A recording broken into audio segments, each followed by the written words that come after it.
Hugot ni Kimi, bentang-benta sa madlang people. Siyan, tinamaan kaya?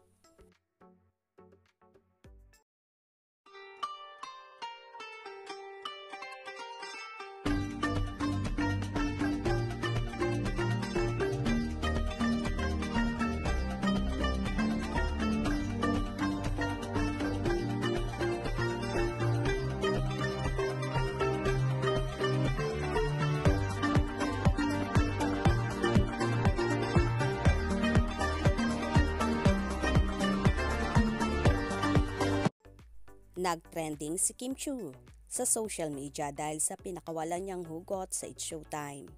Sa segment ng Especially For You, nag-react ang actress sa isang contestant na umaasang babalikan siya ng kanyang ex-girlfriend.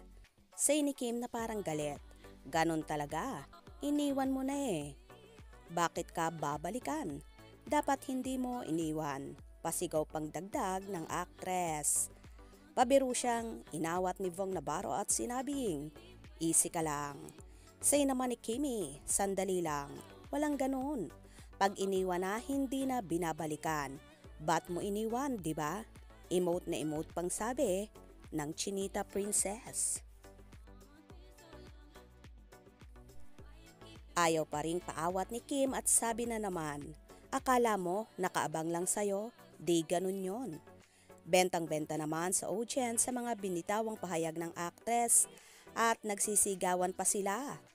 Maging ang mga netizen ay kanya-kanyang comment din at agree sila sa sinabi ni Kim. Komento nila, "Wag nang balikan yung mga nang iwan at ayaw mag-level up. Pak, ganern. You deserve better, Kim. Let go, grip, heal and stand up stronger. I love it. Go girl. Ganyan dapat." Lalim ng hugot ni Miss Kim Chiu. Talaga iniwan mo na eh. Iniwan mo na? Bakit ko mapapalikan? Dapat hindi mo iniiwan. Si Kimi! Dali lang. Si Kimi! Walang ganon. Usapan natin to! Pag iniiwan na, hindi na binabalikan. Oo!